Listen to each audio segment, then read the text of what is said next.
Hi, hello, good morning. Hope you all are doing good. And let's kickstart with our daily news analysis for the KAS exam in English. Today we have picked up a couple of important articles from the Hindu, the Indian Express, the Deccan Herald newspapers, and we will also focus primarily on the interim budget session. Before we understand what are some of the important articles that have been in news, we have a quick gentle reminder. What is that? We are commencing our KAS classes, which will start off from February 4th. So the KAS Prelims come mains test series. What we will have is the online and the offline classes. We will have these features covered in our online and our offline classes, and the first orientation class where you will have the DYSP, CTIs coming over and addressing some of the important issues as well. So what is that you have to do? What you have to do is join the prelims cum mains classes, and this will include classes by experts and highly qualified faculty, free fortnight current affairs magazine for the prelims and the mains, prelims and mains test series which are conducted fortnightly, one-on-one feedback will also be given to you as well, and at the same time this will include daily current affairs tests and classes. These are specially curated by our experts from the R&D team, and all that you have to do, join this test series as well as the mains cum preliminary classes so that you can reach your magical destiny. That apart, we have a couple of other initiatives lined up as well.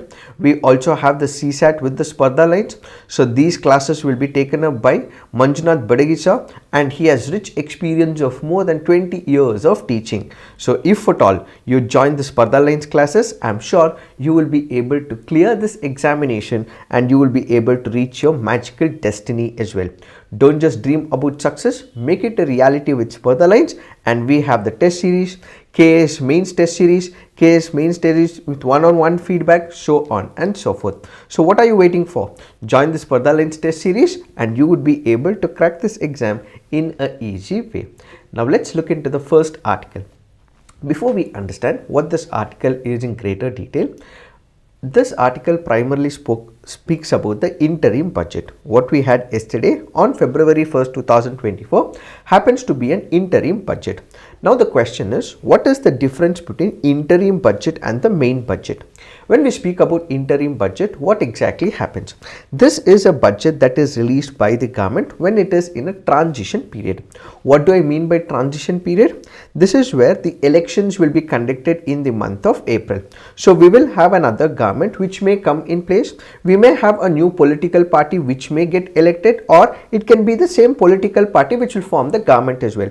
But we do not know who is likely to form the government. In that particular case, because we do not know the outcome of the elections for this transition period, that is for the month of February, March and April, what the government requires is money, what the government requires is the resources, what the government requires is the revenue. So what does it do? It pleads before the parliament that, dear parliament, give us a certain sum of money during this interim period. So what is this interim period? We will have is the Lok Sabha elections. What you will have is the government that will be formed. So they will actually propose the rest of the budget, the main budget, but for the small period of time, for this transition period, what they require is the money. So for the transition period, when the government is giving a budget for a very brief period of time, that is what is called as the interim budget.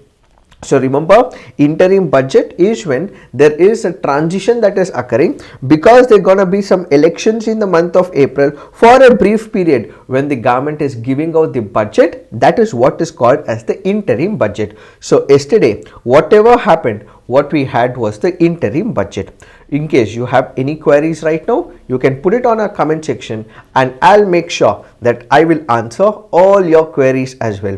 And in case you have something of, let's say you're not able to understand the topic, please put it on the comment section so that I can look into it and answer your query immediately. So this will be more of an interactive session with me.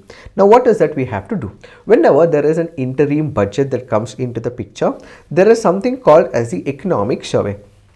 Is economic survey released during the interim budget? No. The answer to this is no. So the economic survey, which is released every year with the regular budget, is not released during the economic interim period, which is the interim budget. Whenever it is being proposed by the finance minister, what we will have is the budget, interim budget, but not the economic survey. So it is the economic survey which will be released along with the main budget. What happens with the economic survey? An economic survey is a survey conducted by the government of India, which will be prepared by the chief economic advisor. It is the chief economic advisor who basically will look into what has been the past performance of a particular government. So let's say there is agriculture sector, or let's say the industrial sector, or let's say the external sector, or let's say the job market. There are different domains and fields and objectives that are assigned in the economy. Each of these sectors will be picked up, and what is the performance of this particular sector, an analysis would be conducted, and ultimately before the introduction of the budget, what we will have is the economic survey, which will basically depict what has been the 1 year performance of the government with respect to various sectors. So what happens in this particular case? Just give me a minute, I'm checking if there are any chats that are open.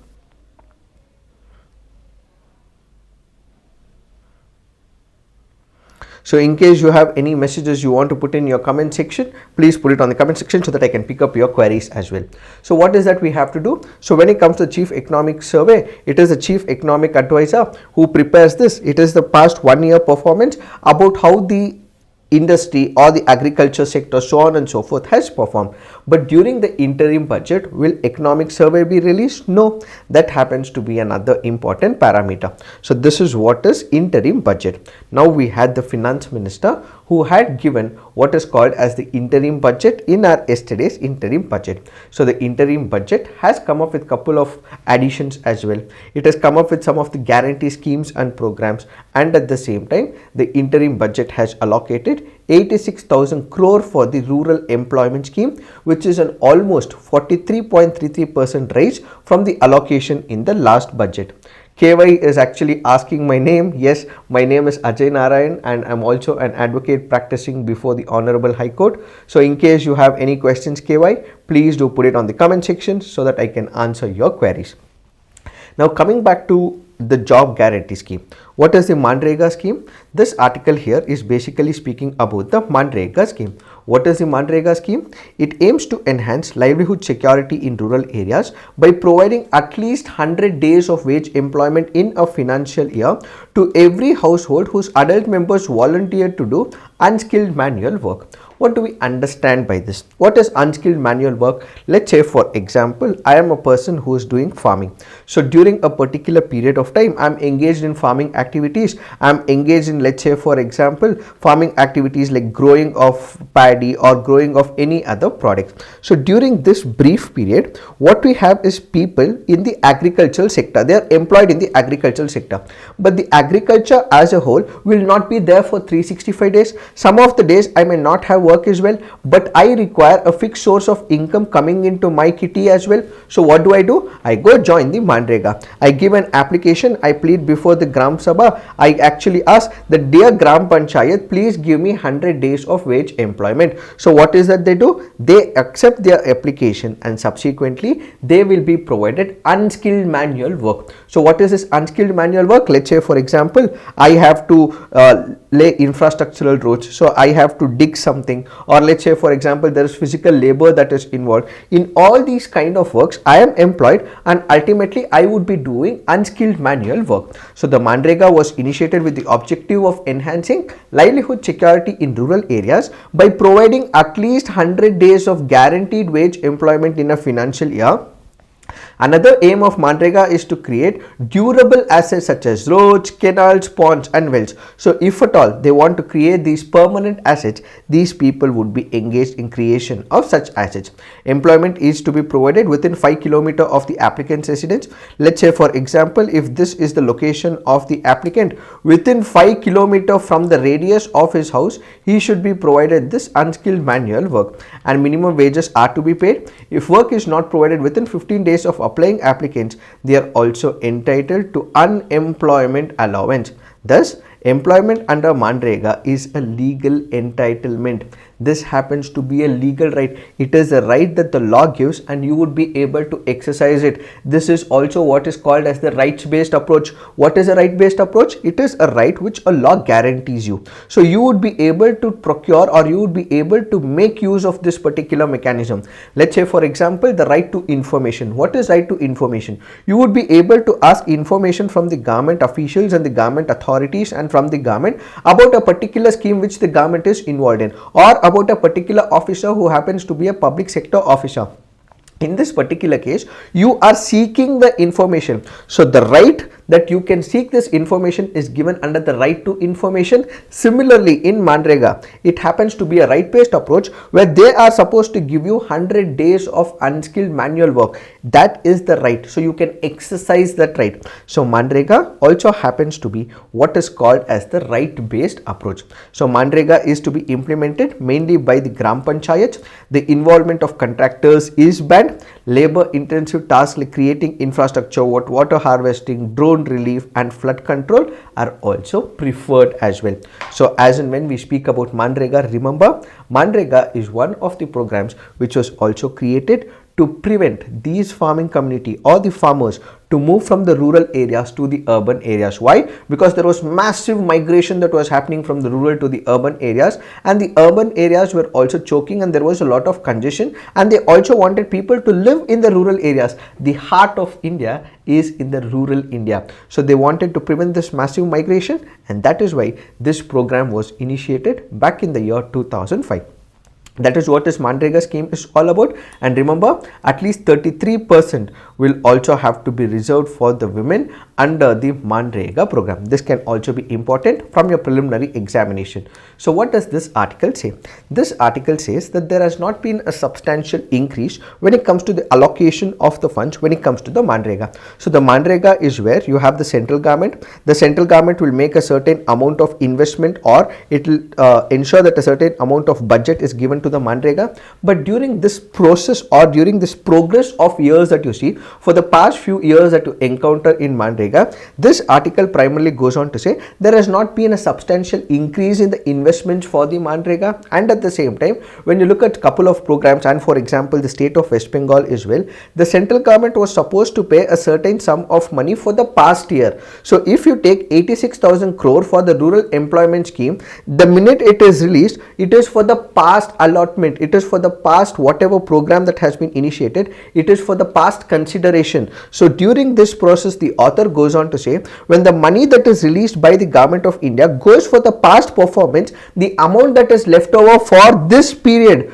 will also be less, says the author. So the author goes on to say there has to be a substantial increase when it comes to rural employment scheme, which is not happening in the present situation. And even if a certain sum of money is allocated as well, this allocation is not enough for the subsistence, and at the same time, each time an allocation is made, a substantial amount of this allocation will go for the past consideration. So for the year 2000, in the past year, what we have, if we take the example of West Bengal, about 7,000 crores is for the past performance. So but if we engage it right now, 86,000 minus 7,000, it is for the past consideration. So the amount that is left over will be very minimal, says the author. Apart from this, you can also look into, from the preliminary examination point of view, what we have is Yukdara. Yukdara happens to be a geospatial planning portal meant for facilitating Gram Panchayat level planning Manrega.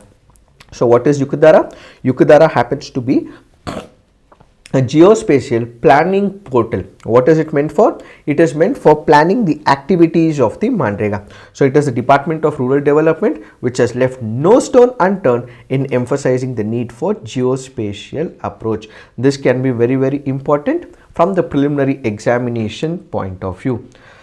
Divyashree ಅವರು ಹೇಳ್ತಾರೆ, ಸ್ವಲ್ಪ ಕನ್ನಡದಲ್ಲೂ ವಿವರಣೆ ಮಾಡಿ ಗುರುಗಳೇ. ಖಂಡಿತವಾಗ್ಲೂ ಮಾಡ್ತೀವಿ. ಕನ್ನಡಕ್ಕೋಸ್ಕರನೇ ನಾವು ನಮ್ಮ ಕನ್ನಡ ಇನಿಷಿಯೇಟಿವ್ನ ಕೂಡ ತರ್ತಿದ್ದೀವಿ. ಕನ್ನಡ ಇನಿಷಿಯೇಟಿವಲ್ಲಿ ಕಂಪ್ಲೀಟಾಗಿ ಕನ್ನಡನೇ ಇರುತ್ತೆ, ಇದು ಇಂಗ್ಲೀಷ್ ಆಗಿರುತ್ತೆ. ಬಟ್ ಮೀನ್ ವೈಲ್ ನಿಮ್ಗೇನಾದ್ರು ಪ್ರಶ್ನೆ ಬಂದಿದ್ದಲ್ಲಿ, ನಿಮ್ಗೇನಾದ್ರು ಅರ್ಥ ಆಗಿಲ್ಲ ಅಂದರೆ ಇಮಿಡಿಯೇಟಾಗಿ ಕಮೆಂಟ್ ಸೆಕ್ಷನಲ್ಲಿ ಹಾಕಿ, ದಿವ್ಯಶ್ರೀ ಅವರೇ ನಾನು ನಿಮ್ಮ ಕ್ವೆಶ್ಚನ್ಗೆ ನಾನು ಖಂಡಿತವಾಗ್ಲೂ ಆನ್ಸರ್ ಮಾಡ್ತೀನಿ. ಇದು ಇಂಗ್ಲೀಷ್ ಸೆಷನ್ ಆಗಿರೋದ್ರಿಂದ ನಾನು ಇಂಗ್ಲೀಷಲ್ಲೇ ಎಕ್ಸ್ಪ್ಲೇನ್ ಮಾಡಬೇಕಾಗುತ್ತೆ, ವಿವರಣೆ ಕೊಡಬೇಕಾಗುತ್ತೆ. ಬಟ್ ನಿಮ್ಗೇನಾದ್ರು ಅರ್ಥ ಆಗಿಲ್ಲ ಅಂದಲ್ಲಿ ಇಮಿಡಿಯೇಟಾಗಿ ಅಲ್ಲಿ ಕಮೆಂಟ್ ಹಾಕಿ, ನಾನು ನಿಮ್ಮ ಕ್ವೆಶ್ಚನ್ಗೆ ನಾನು ಇಮಿಡಿಯೇಟಾಗಿ ಆನ್ಸರ್ ಮಾಡ್ತೀನಿ. Now let's look into the next article for the day. This article says ASHA Anganwadi staff get health cover. So this article here is speaking about the health cover that is being promoted to the ASHA workers.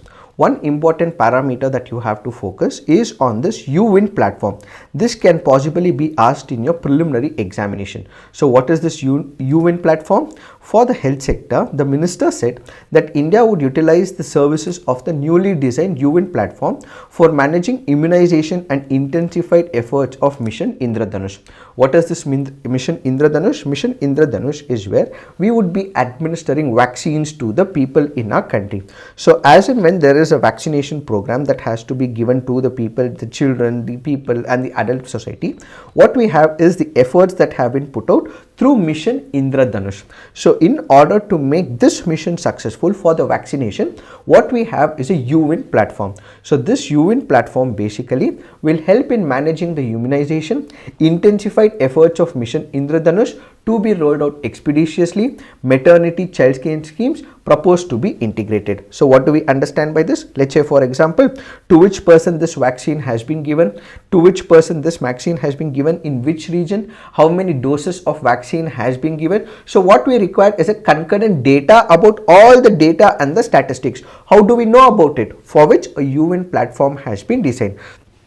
So this UWin platform is one of the platforms created with respect to Mission Indradhanush, which can be a very important question from your KPSC examination point of view. So the health cover under the Ayushman Bharat Pradhan Mantri Jan Arogya Yojana will be extended to all credited social health activists and Anganwadi workers and helpers, says Nirmala Sitharaman ji. While a full budget for 2024 will be announced after the Lok Sabha, what she says is for the health sector, India would utilize the amount that is being currently dispersed for the ASHA care workers. Who are the ASHA care workers? These are nothing but the Anganwadi workers, and these Anganwadi workers will have the health cover provided by the government of India. So this is very important from your preliminary examination point of view. If you have any queries, please put it on the comment section. Meanwhile, I will look into it and you can have it more interactive session as well. Now let's look into the next article for the day. This article here is speaking about target for Lakhpati Didi. What is this article speaking about? This article has been taken up from the Indian Express article. As we have promised, we will be taking up articles from the Indian Express, the Hindu and the Deccan Herald. We have been taking articles from the Deccan Herald as well because some of the articles are in specific focus to the state of Karnataka. So we will pick up these articles. So what is this Lakhpati Didi? So Lakhpati Didi scheme focuses on providing training to women in self-help groups, enabling them to generate a sustainable annual income of at least 1 lakh. What happens in India? In India, there has been a subjugation of the women for a very long period of time. They have been mistreated.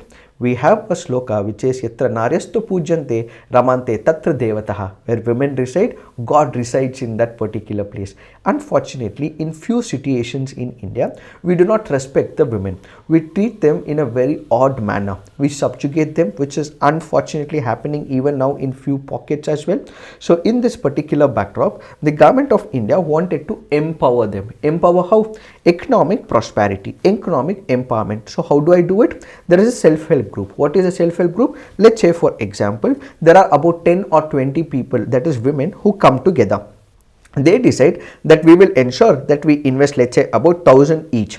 So about 10 or 20 people invest about 1,000 or 2,000. They all put it under one single coffer. So what do I do? They basically say that we will have one single fund. Each of us will invest about 1,000, 2,000, whatsoever the amount is, and whosoever requires the money, we will give that particular person so that that person can be empowered and she can repay back this loan. So self-help group is that particular intent or an ideology or an empowering mechanism in which women would be able to empower themselves on their own. So they all come together, they all make sure that this person is empowered over a period of time. Praveen Lamani ಅವರೇ ಸ್ವಲ್ಪ ಕನ್ನಡ ಬಳಸಿ sir. ಖಂಡಿತವಾಗ್ಲೂ ಕನ್ನಡ ಬಳಸ್ತೀನಿ, but ಇದು English session ಆಗಿರೋದ್ರಿಂದ ನಾನು ಜಾಸ್ತಿ ಇಂಗ್ಲೀಷಲ್ಲಿ ಮಾತಾಡ್ತಿದ್ದೀನಿ. ಪ್ರವೀಣ್ ಲಮಾನಿ ಅವರೇ, ಕನ್ನಡದಲ್ಲಿ ನಾವು ಸೆಷನ್ಸ್ ಸಪ್ರೇಟಾಗಿ ತೊಗೊಳ್ತೀವಿ ಕೂಡ, ಬಟ್ ನಿಮಗೆ ಈಗ ಈ ಮೊಮೆಂಟಿಗೆ ಎಕ್ಸ್ಪ್ಲೈನ್ ಮಾಡಲಿಕ್ಕೋಸ್ಕರ ಸೆಲ್ಫ್ ಹೆಲ್ಪ್ ಗ್ರೂಪ್ ಅಂದರೆ ಏನು, ಸೆಲ್ಫ್ ಹೆಲ್ಪ್ ಗ್ರೂಪ್ ಅಂದರೆ ನಮ್ಮನ್ನು ನಾವು ಎಂಪವರ್ ಮಾಡ್ಕೊಳ್ಳಿಕ್ಕೆ ಒಂದು ಗ್ರೂಪ್ನ ಮಾಡ್ಕೊಳ್ಳುವಂಥದ್ದನ್ನು ಸೆಲ್ಫ್ ಹೆಲ್ಪ್ ಗ್ರೂಪ್ ಅಂತ ಕರಿತೀವಿ. ಅಂದರೆ ಒಂದು 10 ಜನ 20 ಜನ ಮಹಿಳೆಯರು ಏನು ಮಾಡ್ತಾರೆ, ಅವ್ರನ್ನ ಅವ್ರು ಎಂಪವರ್ ಮಾಡ್ಕೊಳ್ಳೋಕ್ಕೆ, ನಾವು ಬೆಳಿಬೇಕು, ಎಕನಾಮಿಕ್ ಪ್ರಾಸ್ಪೆರಿಟಿ ಇರಬೇಕು ಅಂತ ಹೇಳಿ ದುಡ್ಡನ್ನು ಅವ್ರು ಹಾಕ್ಕೊಂಡು ಒಂದು ಕಾಮನ್ ಪ್ಲ್ಯಾಟ್ಫಾರ್ಮ್ನ ಕ್ರಿಯೇಟ್ ಮಾಡಿಕೊಂಡು ಅದರಿಂದ ಬರುವಂತಹ ದುಡ್ಡನ್ನ ಸಾಲ ಥರ ಕೊಟ್ಟು ಆ ಸಾಲನ ವಾಪಸ್ ತೀರಿಸಿಕೊಳ್ಳುವ ಒಂದು ಮೆಕ್ಯಾನಿಸಮ್ನ ಕ್ರಿಯೇಟ್ ಮಾಡ್ತಾರಲ್ಲ, ಅದನ್ನು ಸೆಲ್ಫ್ ಹೆಲ್ಪ್ ಗ್ರೂಪ್ ಅಂತ ಕರಿತೀವಿ. ಸೊ ಈ self help group, how does it work? It basically works in a way that all these people come together and they ensure that they empower themselves over a period of time. So this Lakhpati Didi basically is a program that has been initiated by the government, where it says the scheme aims to empower women in self-help groups through a comprehensive approach. This includes fostering collective unity among women, enhancing the strength of their federations. So basically the central government will ensure that these people are skilled how? For example, let's say a plumbing program, let's say for example educational program. So these people would be taught an education, they would be given hard task masters, for example teaching about plumbing or any other work as well. So the minute I am giving them the skill, they would be able to empower themselves. So the minute I give them a particular skill set, they would be able to empower themselves over a period of time. So it includes 4 key components. What are these 4 key components? Social mobilization and promotion, which involves strengthening self-managed and financially sustainable community institution for the rural community, financial inclusion efforts targeted at the rural poor, sustainable livelihood initiatives for the rural population, and promoting social inclusion, social development, facilitating convergence for overall community development. ಇಲ್ಲಿ ಕಲ್ಯಾಣ್ ರಾವ್ ಕಣ್ಣೂರ್ ಅವರು Kannada sir ಅಂತ ಹೇಳ್ತಿದ್ದಾರೆ, ನಾನು ಹೇಳ್ತಿದ್ದೀನಲ್ಲ ಇದು English program ಆಗಿರೋದ್ರಿಂದ ನಾವು ಇಂಗ್ಲೀಷಲ್ಲಿ ಮಾತಾಡ್ತಿದ್ದೀವಿ, but ಕನ್ನಡದಲ್ಲೂ ನಿಮ್ಗೆ ಏನಾದ್ರು ಅರ್ಥ ಆಗಿಲ್ಲ ಅಂತ ನಾನು ಎಕ್ಸ್ಪ್ಲೈನ್ ಮಾಡ್ತೀನಿ. ಸೊ ನಾನು ನಿಮ್ಗೆ ಹೇಳಿರೋ ಪ್ರಕಾರ ಈ ಲಖ್ಪತಿ ದೀದಿ ಸ್ಕೀಮು ಒಂದು ಸೆಂಟ್ರಲ್ ಗೌರ್ಮೆಂಟ್ ತಂದಿರುವಂಥ ಇನಿಷಿಯೇಟಿವ್. ಈ ಇನಿಷಿಯೇಟಿವಲ್ಲಿ ಏನು ಮಾಡ್ತಾರೆ, ಇವ್ರ ಮಹಿಳೆಯರಿಗೆ ಸ್ಕಿಲ್ ಸೆಟ್ನ ಕೊಡ್ತಾರೆ. ಸ್ಕಿಲ್ ಸೆಟ್ ಅಂದರೆ ಏನು? ಒಂದು ಪ್ಲಂಬಿಂಗ್ ಹೇಳ್ಕೊಡುವಂಥದ್ದು, ಅಥವಾ ಕಾರ್ಪೆಂಟ್ರಿ ಹೇಳ್ಕೊಡುವಂಥದ್ದು, ಅಥವಾ ಕ್ರಾಫ್ಟಿಂಗ್ ಹೇಳ್ಕೊಡುವಂಥದ್ದು. ಸೊ ಈ ಒಂದು ಸ್ಕಿಲ್ ಸೆಟ್ ಅಥವಾ ಈ ಒಂದು ಎಕನಾಮಿಕಲ್ ಆಗಿ ಅವ್ರಿಗೆ ಅಡ್ವಾನ್ಸ್ ಆಗಲಿಕ್ಕೋಸ್ಕರ ಏನೋ ಒಂದು ಹುದ್ದೆನ ಹೇಳ್ಕೊಡೋದಿರುತ್ತಲ್ಲ, ಆ ಹುದ್ದೆನ ಹೇಳ್ಕೊಟ್ಟು ಇವ್ರನ್ನ ಎಕನಾಮಿಕ್ ಪ್ರಾಸ್ಪೆರಿಟಿ ಕಡೆಗೆ ಪುಷ್ ಮಾಡುವಂಥದ್ದು, ಎಂಕರೇಜ್ ಮಾಡುವಂಥದ್ದು, ಅರ್ಜ್ ಮಾಡುವಂಥದ್ದನ್ನ ಲಖ್ಪತಿ ದೀದಿ ಪ್ರೋಗ್ರಾಮ್ ಅಂತ ಕರಿತೀವಿ. ಇದು ಯಾರಿಗೆ ಮಾಡಿರ್ತಾರೆ? ವಿಮೆನಿಗೆ ಮಾಡಿರ್ತಾರೆ. ಏನಕ್ಕೆ ಮಾಡ್ತಾರೆ? ಅವ್ರಿಗೆ ಎಕನಾಮಿಕ್ ಪ್ರಾಸ್ಪೆರಿಟಿ ಆಗಬೇಕು ಅಂತ ಹೇಳಿ ಈ ಒಂದು ಪ್ರೋಗ್ರಾಮ್ನ ಇನಿಷಿಯೇಟ್ ಮಾಡ್ತಾರೆ. ಅರ್ಥ ಆಯಿತು ಅಂತ ಅನ್ಕೊಳ್ತೀನಿ ಕಲ್ಯಾಣ್ ರಾವ್ ಕಣ್ಣೂರ್ ಅವರಿಗೆ. So idu namma Lakhpati Didi program. So this is what is the Lakhpati Didi program, which is about empowering the people, which is about making sure that this particular program reaches the women so that they are economically prosperous. Now let's look into the next article for the day. New scheme for bio-manufacturing, bio-foundry on the cards. So in the interim budget, Nirmala Sitharamanji announced a new scheme for bio-manufacturing and bio-foundry. What is this bio-manufacturing? Alternatives. For example, we have the plastic. What is an alternative to the plastic? Some resources or some things which are used in a daily affairs, for example the plastic, so on and so forth. What are we supposed to do? We have to ultimately chuck them out. These things should be obviously thrown out. Why? That is because these are not biodegradable, and as a result, because they are not biodegradable, what we can alternatively make use of is biodegradable polymers, bioplastics, biopharmaceutical, bioagri inputs. So what is this program all about? So when we speak about biomanufacturing, we have certain non-biodegradable ones. Replacing them with the biodegradable ones is the important parameter. Then we have something called as bio-foundry. What do we understand by bio-foundry? Let me give you an example. In nature, we have couple of things that we see. For example, if you look at a spider web, it builds a web of its own. From this particular point, it is able to create a web, and ultimately it will ensure that the prey is trapped in this particular web, and that ultimately becomes the food for the spider. So the spider creates a web and the prey falls into this particular web, and whatever the prey falls, that will become the food of the viper. So this ultimately means that there is a mechanism in nature which we can import from. So bio-foundry is that particular idea where we pick up some of the aspects from the nature, understand how things work, understand how the nature work, take an example or a meaning from the nature and ultimately apply engineering to it to come up with a new innovation. So bio-foundry ಅಂತಂದ್ರೆ ಏನು ಅಂತ ನಿಮ್ಗೆಲ್ಲರಿಗೂ ಒಂದು ಪ್ರಶ್ನೆ ಆಗ್ತಿದೆ ಅಂತಂದ್ರೆ, ನಾವು ಈ ಸ್ಪೈಡರ್ಸ್ನ ನೋಡ್ತೀವಿ, ಅದೊಂದು ಗೂಡ್ನ ಕಟ್ಟಿರುತ್ತೆ, ಒಂದು ವೆಬ್ನ ಕಟ್ಟಿರುತ್ತೆ, ಆ ವೆಬ್ಬಲ್ಲಿ ಸೊಳ್ಳೆಗಳು ಅಥವಾ ಮಸ್ಕಿಟೋಸ್ ಅದೆಲ್ಲ ಬಂದು ಸಿಕ್ಕಾಕೊಳ್ತವೆ. ಈ ಸಿಕ್ಕಾಕೊಂಡಾಗ ಅದು ಫುಡ್ ಆಗುತ್ತೆ ಈ ಸ್ಪೈಡರ್ಸಿಗೆ. ಸೊ ನೇಚರಲ್ಲಿ ಸಮಥಿಂಗ್ ಇನ್ಕ್ವಿಸಿಟಿವ್ ಆಗಿರೋದ್ರಿಂದ, ಏನೋ ಒಂದು ಹೊಸ ವಿಸ್ಮಯಕಾರಿ ನಡೆಯೋದ್ರಿಂದ ಆ ಒಂದು ಕಾನ್ಸೆಪ್ಟ್ನ ನಾನು ನನ್ನ ದೈನಂದಿನ ಇಂಜಿನಿಯರಿಂಗ್ ಮೆಕ್ಯಾನಿಸಮ್ನ ಯೂಸ್ ಮಾಡಿಕೊಂಡು ಹೊಸ ಇನೋವೇಷನ್ ಮಾಡ್ತೀನಲ್ಲ, ಅದನ್ನ ಬಯೋಫೌಂಡ್ರಿ ಅಂತ ಕರಿತೀವಿ. ಬಯೋಫೌಂಡ್ರಿ ಅಂದರೆ ಏನು? ಒಂದು ನೇಚರಲ್ಲಿ ಇರುವಂತಹ ಮೆಕ್ಯಾನಿಸಮ್ ಅಥವಾ ಎಕ್ಸಾಂಪಲ್ನ ಇಂಜಿನಿಯರಿಂಗ್ ಕಾನ್ಸೆಪ್ಟ್ ಅಪ್ಲೈ ಮಾಡಿ ಹೊಸ ಇನೋವೇಷನ್ ಥರದನ್ನು ಬಯೋಫೌಂಡ್ರಿ ಅಂತ ಕರಿತೀವಿ. ಬಯೋ ಮ್ಯಾನ್ಯುಫ್ಯಾಕ್ಚರಿಂಗ್ ಅಂದರೆ ಏನು? ಬಯೋಡಿಗ್ರೇಡಬಲ್ ಸಬ್ಸ್ಟೆನ್ಸಸ್ ಇರಲ್ಲ. ಫಾರ್ ಎಕ್ಸಾಂಪಲ್ ಪ್ಲಾಸ್ಟಿಕ್ನ ನಾನು ಭೂಮಿಯಲ್ಲಿ ಹೂತಾಕಿದ್ದಾಗ ಅದು ಭೂಮಿಯಲ್ಲಿ ಬಯೋಡಿಗ್ರೇಡ್ ಆಗಲ್ಲ. ಸೊ ಹಾಗಾಗಿ ಏನಾಗುತ್ತೆ, ಅದಕ್ಕೆ ಆಲ್ಟರ್ನೇಟಿವ್ ಆಗಿ ನಾನು ಪಾಲಿಮರ್ಸ್, ಬಯೋಪ್ಲಾಸ್ಟಿಕ್, ಬಯೋಫಾರ್ಮಸ್ಯೂಟಿಕಲ್ಸ್ನ ಯೂಸ್ ಮಾಡೋದನ್ನೇ ಬಯೋ ಮ್ಯಾನ್ಯುಫ್ಯಾಕ್ಚರಿಂಗ್ ಅಂತ ಕರಿತೀವಿ. So this scheme of biomanufacturing and biofoundry is basically initiated so that we will have alternatives to the plastic. So we have the government in the 2024-25 budget, the total allocation for the Department of Biotechnology has been cut by 16% to 2,251 crores. And the Biotechnology Industry Research Assistance Council, which happens to be a public sector enterprise under the DBT that interfaces between academia and industry, has been allocated 40 crores. ಈ ಒಂದು ಪ್ರೋಗ್ರಾಮ್ನ initiate ಮಾಡಿರೋದೇ ಬೇಸಿಕಲ್ ಆಗಿ advancement of the ಸೈನ್ಸ್ಗೋಸ್ಕರ. Now let's look into the next article for the day. 1 crore homes to get free power via solar panels. We have the government of India which has taken up the initiative of providing houses to the people in our country. Ayushman Bharat is a program that the government of India has taken. So in the Ayushman Bharat, what they also require is the electricity. How will the electricity be provided? The electricity will be provided by installation of the solar panels.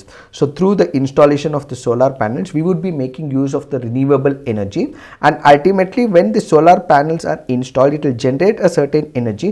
It is this energy which is ultimately given to the people. So the households that are constructed will be given the power or the energy or the electricity supplied through the solar panels that have been installed. So taking a cue from Prime Minister Narendra Modi's assurance of following Ayodhya temple consecration, 1 crore houses will be electrified via rooftop solar installation, says the finance minister. So all that you have to understand in this particular scheme is that the government of India has decided that it will intensify, encourage, urge and also ensure that there are more energy that is converted from the renewable energy sector. Now let's look into the next article for the day. The article here is speaking about wetlands. The article here is speaking about the Ramsar Convention. First thing that we have to understand is about Ramsar Convention. What is this Ramsar Convention? A Ramsar Convention is a convention that was present or it was acted upon in 1971. So if at all India is a signatory to the Ramsar Convention. So if at all there is a site or there is a wetland of international importance, how do we conserve it? If there are some critically endangered species or species which have to be taken care of, how do we go about protecting them? If at all there is a tag that is attached to the Ramsar, that is, it is being given a Ramsar conservation status, it means more resources, more money will be invested on this particular plot or the wetland. So what we have is that Karnataka has currently 3 wetlands which were declared as Ramsar sites. This can be very, very important from your preliminary examination point of view. So what we have is the Ramsar sites. These sites currently in the state of Karnataka include Magadi Kere Conservation Reserve near Gadag, Anakasamudra Bird Conservation Reserve near Hampi, and Agnashahi Estuary close to Gokarna. There are about 3 which have been prescribed as the Ramsar sites right now. With this, Karnataka including Ranganatittu Bird Sanctuary near Srirangapatna, which was accorded the first Ramsar site. So the Ramsar site or a tag is accorded to wetlands that fulfill at least one or more out of the 9 criterion, and India is a signatory to the Ramsar Convention. And where is this Ramsar? It happens to be an Iranian city of Ramsar, and India became a signatory. And this is where whenever a particular wetland or a wetland of conservation is added as a Ramsar site, more conservation efforts go into that particular place. One of the criteria for a wetland to receive Ramsar site tag is that it should support vulnerable, critically endangered species, harbor population of species during a critical stage of their life cycle, or provide refuge during the adverse conditions, regularly support 20,000 or more water birds, or if it supports flora and fauna, it is important to maintain the biological diversity of a particular biogeographic region. If at all it is meeting any of these conditions, that is when it can be prescribed as a Ramsar site. So what are the wetlands now recognized? We have Magdi Kere, then what we have is Agashini Estuary, and then what we also have is Ankasamudra Reserve. These are the ones which have been given the Ramsar site tag, and prior to that we have Ranganathitu Bird Sanctuary, which was prescribed as a site under the Ramsar Convention. These are very, very important from your preliminary examination point of view. So remember, we have 4 Ramsar sites in Karnataka right now. One is Magadi Kere, second happens to be Agnashini Estuary, third happens to be Ankasamudra Reserve. ಈ ಮೂರು ಏನಿರುತ್ತಲ್ಲ, ಮಾಗಡಿ ಕೆರೆ ಮತ್ತು ಅಂಗಶಾನಿ estuary ಮತ್ತು ಅಂಕಸಮುದ್ರ reserve, ಈ ಮೂರಕ್ಕೆ plus ರಂಗನತಿಟ್ಟುಗೆ Ramsar site tag under the Ramsar convention ಕೊಟ್ಟಿದೆ. ಇನ್ನೊಂದಷ್ಟು ಪ್ರಪೋಸಲ್ಸ್ನ ನಮ್ಮ ಸರ್ಕಾರ ಮಾಡ್ತಿದೆ ಅನ್ನೋದೇ ಈ ಒಂದು ಆರ್ಟಿಕಲ್ನ ಜಿಸ್ಟು. Now let's look into the next article for the day. The article here makes a mention of Madiwala Machideva. This can be very important from your preliminary examination point of view. Who is Madiwala Machideva? He was a Sharana with heroic loyalty. Where was he born? He was born at Devara Hipparagi in Bijapur district of Karnataka. This can be very, very important from your preliminary examination point of view. He fought valiantly against King Bijjala army to protect manuscripts of Vachanas written by Sharanas and transported them from Basava Kalyana. So he was a person who belonged or practiced Lingayat religion. So what did he do? We have Basavanna, who is one of the greatest gurus that we have ever seen. We should adore him, respect him, and observe respect to Mr. Basavanna. Basavanna Guru had written number of Vachanas. The Vachanas are itself a beauty in itself. These are the principles that every person should follow. These Basavanna's Vachanas were to be ultimately passed on from one generation to another generation, but they were supposed to also have been destroyed, or there was a plan to destroy these Vachanas as well.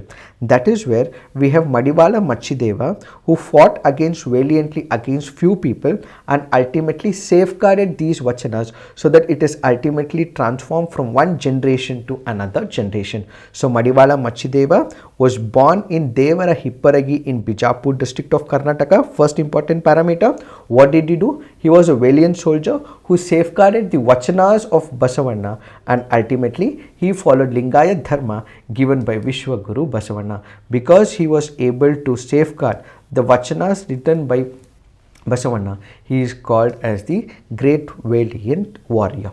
This can be very, very important from your preliminary examination point of view. Now let's look into the next article for the day. The article here is speaking about Pampa Award. This can be important from your preliminary examination point of view. It is a literary award in the Indian state of Karnataka. So idu ondu literary award, Pampa Award annadu nimma preliminary practice questions ಗೆ ತುಂಬಾನೇ important ಆಗುತ್ತೆ. The award was established in 1987 by the government of Karnataka. It is the highest literary award conferred by the Department of Kannada and Culture, Government of Karnataka. Recognizes works written in Kannada language. So if at all the work is written in Kannada language, this is an award that is given by the state of Karnataka. It is named after first Kannada poet Adi Kavi Pampa. So this is named after Pampa, who happens to himself be the greatest poet that Karnataka has ever seen. The award originally comprised a cash prize of 1 lakh, a shawl, a citation, and a memento. This cash prize was increased to about 3 lakh in 2008. Who was the first recipient of the award? Kuvempu was the first recipient of the award, who was honored for his work Ramayana Darshanam, a modern rendition of the Indian epic Ramayana. So this Pampa award happens to be very important from your preliminary examination point of view. And also note, as part of the assignment, you have to put on the comment section who have been the people who have been awarded this Pampa award for the past 5 years. ನಿಮಗೆ ಒಂದು ಪ್ರಶ್ನೆ ನನ್ನ ಕಡೆಯಿಂದ, ಈ Pampa award ಅನ್ನೋದು ನಿಮಗೆ examination ಕೇಳಬಹುದು, ಈ ವರ್ಷ ಯಾರಿಗೆ ಪಂಪ ಅವಾರ್ಡ್ ಬಂದಿದೆ ಅಂತ. ಸೊ ನೀವೇನು ಮಾಡಬೇಕು, ಈ ವರ್ಷದಿಂದ ಹಿಂದೆ 5 ವರ್ಷದಿಂದ ಯಾರಿಗೆ ಈ ಪಂಪ ಅವಾರ್ಡ್ ಬರ್ತಿದೆ ಅಂತ ಈಗಲೇ ಕಮೆಂಟ್ ಸೆಕ್ಷನಲ್ಲಿ ಹಾಕಿ. ಸೊ ಈ ಥರ ಒಂದು ನೀವು ಹುಡುಕೋದ್ರಿಂದ ನಿಮಗೆ ತುಂಬ ಕಲಿಯೋದಕ್ಕೆ ಹೆಲ್ಪ್ ಆಗುತ್ತೆ. So what is that you have to do? Take up, Google the information and put it on the comment section about the Pampa award. Now let's look into the next article. This article says Tamil Nadu gets its 18th sanctuary in reserve forest of Erode district. So the Tamil Nadu government has declared 80,114 hectares of reserve forest in Bargur Hills in Erode district as Tantai Periyar Wildlife Sanctuary. So Tantai Periyar Wildlife Sanctuary, where is it? It is in the state of Tamil Nadu. Can be a prospective question in your preliminary examination, both in the UPSC as well as in the KPSC. This stretch of protected forest links the Nilgiri Biosphere Reserve with the Kaveri South Wildlife Sanctuary and has been notified as the 18th wildlife sanctuary in the state. This can be very important. So there is a stretch of Nilgiri Biosphere Reserve which connects the Kaveri South Wildlife Sanctuary. Now let's look into the next article for the day. This article says that Karnataka plans to digital detox initiative with game developers along with NIMHANS. What is this digital detox? When you say detox, what does it mean? It is detoxifying. It is basically eliminating all the toxic substances that are present in your body through a mechanism. For example, I go for a detox, which basically means I would not be consuming a certain kind of food for a few days so that your body is able to accept the fact that there are few toxins which you have to eliminate. So that is what is called as detox initiative. So basically you're purifying your body. As much as you're purifying your body, you also have to purify your mind, you also have to purify your thought, you have to go away from what is called as the digital addiction. What is this digital addiction? The minute I get up in the morning, what do? I pick up my phone, I start seeing my phone. What do I do while I sleep? Even before I sleep, I start using my phone for about half an hour, 45 minutes. That is digital addiction. And when digital addiction takes to the next level, that is where you also see people who enjoy playing games, they're always addicted on the phone. There are a couple of games where people are always addicted to, and as and when they get addicted to, they fail to understand there is something called as the real life situation, and as a result of which they continuously are addicted to the digital tools and the mechanisms that they fail to understand the real life situation, and as a result what we have is the digital detox initiative with the game developers. So you have the government of Karnataka which has initiated a program which now says that we will have is the digital detox initiative for the game developers, that there is an outside world as well. It is not only about gaming and gaming all the time, you have to move beyond it. So the aim is to spread awareness about ills of spending too much time in the digital world and to create an environment of responsible gaming. That is what is called as digital detox initiative undertaken by the government of India. So these are the topics for the day. In case you're liking these initiatives, please do hit the like button, subscribe to our YouTube channel, and also share it with your fellow aspirants as well. And as I told you, we do have the online as well as the online classes. The orientation program will start off from February 4th. So in case you do want to take up these classes and also our test series, please do reach out to the number that will be given in the description box, and we will make sure that you will reach your magical destiny in this KAS examination and become the AC Revenue Tahsildar whatsoever you inspire to become. Thank you for watching. All the best.